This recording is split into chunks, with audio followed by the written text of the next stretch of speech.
So, good to see everybody. Um, I wanted to go ahead and do a video real quick. Not too much going on right now. Just in the middle of kind of a weird waiting period. But there are some really big updates. The first update, and kind of big one, very important, definitely need as much help as possible with this process. I have finally gotten to the top of the wait list for housing, which means I will finally be able to move out of the house I live in and be able to get to a place that I can stay all the way through this transplant process, recovery process. As you might have noticed from other videos we talked before about how we really can't keep me here long term. Um, this now becomes a point of just literally physically getting me moved out into whichever place is able to take me for housing. There are a few options. I'm very blessed to have my uncle as well as cousins for helping in the helping to find a place part of the thing. But obviously, any help that can be done to help me physically move, whether that's helping to pay for movers or just in general some of these other processes that come up before that will be a big deal. The next, again, not big update, but update is I have been able to finally get things together to sell the vehicles. I just need to finish the process of this declaratory judgment. I need to go and file this petition and go through the court case over it. It shouldn't take too much, but again, it's another one of those things that when you only get about $600, which ends up being about $400 after paying for Medicare, it takes a lot to kind of save up what's needed to do it, filing.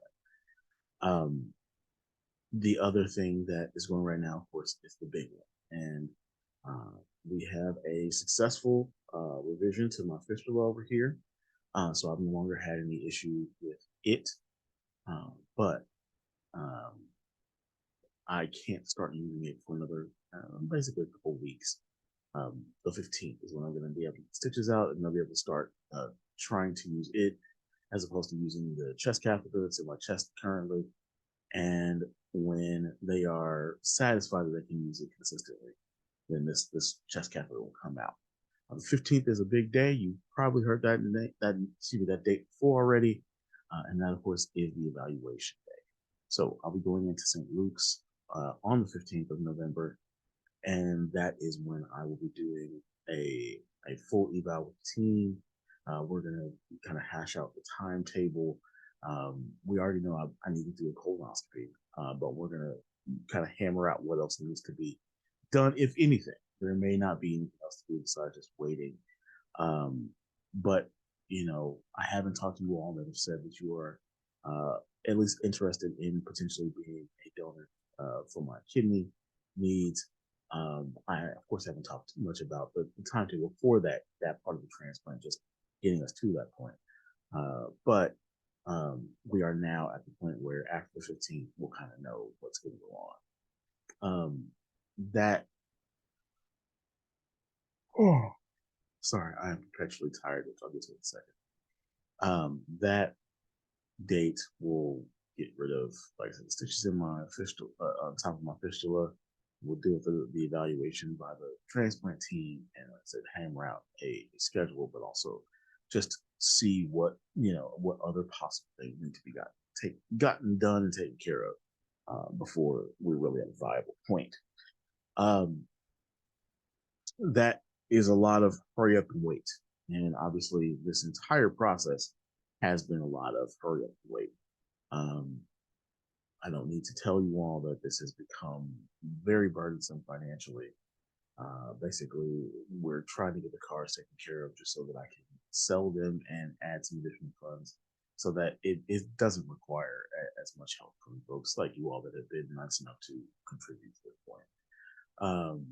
But again, we're trying to get to that point along with again what's going to become inheritance.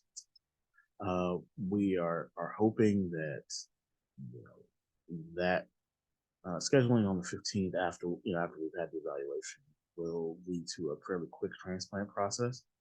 But obviously, we have to be prepared for it taking quite some time. Not everybody gets a quick transplant. I have a lot of things going for me.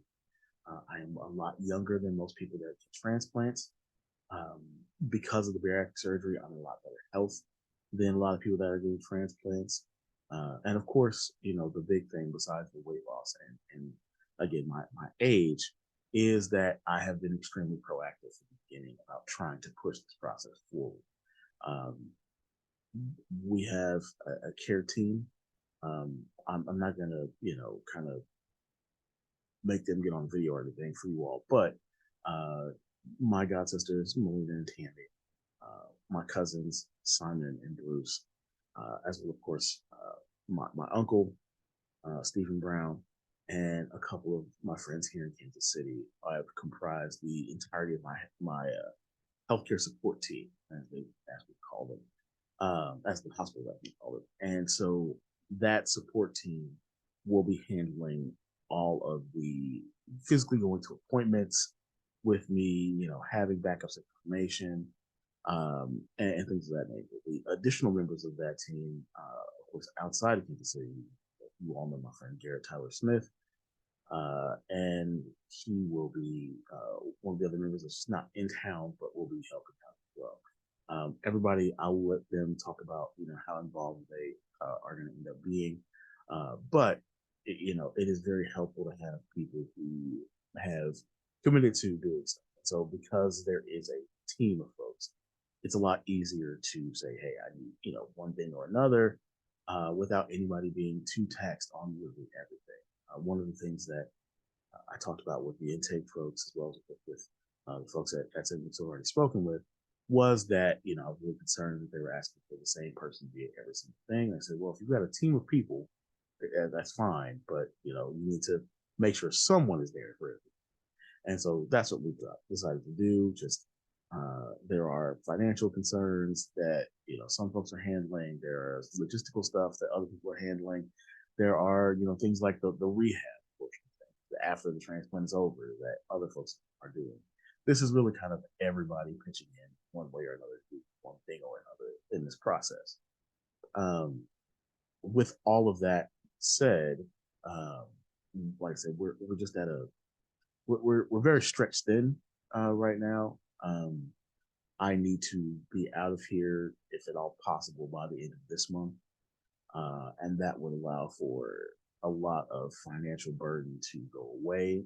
Um, it's a lot cheaper for me to live somewhere else and have lower bills and have lower expenses, have lower utilities and things of that nature, and get help than it is to be here. Again, the house is great, I love it, but at its age, it just costs more to keep up. Same thing with the vehicles, like selling the vehicles, even though I probably won't be able to buy something right away. Um, I keep kind of a lookout for just a cheap town car. I would love like a cheap Lincoln town car somewhere. I've seen a few, and they're not in a price that's possible right now. Would love to get back to working, but obviously, as long as I'm on dialysis, it's very difficult to do a lot of the jobs that are out there. And so we're really trying to kind of deal with that. If I can get kind of those things accomplished, so first getting the move done, getting me out of this house and things of that nature, so I could lose this expenditure, and then after that, deal with the vehicle situation, and after that, see what we're going to do after transplant's done. That will kind of get rid of all of the major issues to do in this process, and it'll make it very easy to kind of move through the rest of it. But again, like I said, we've got positive notes. Again, the housing thing seems to be kind of finally wrapping up. Um, the big and important side of what the transplant process is really kind of coming to its next big point. Obviously, like I said, officially the situation is finally going to be kind of overly thinking and back to using it properly. And again, I want to thank everybody for the contributions you've made, for sharing. Obviously, for those of you all that have already pledged to at least get tested to see if you are a viable donor option, I want to thank everybody for all of that. The care, concern, and attention really does mean a lot. and it makes this process a lot easier to handle. So I just want to thank you all for that. I'm not going to keep talking too long because that's really all I need to say. So I will, of course, like I said, talk to you all next time. But for now, thank you so very much. I really appreciate it, and have a great rest of your day. I will talk to you um, probably right after the 15th. Give me a couple days to kind of deal with whatever comes from it. But like I said, we'll be talking again after that big meeting, just to kind of let you all know where things are going and how things are doing. So for now, take care. Bye bye.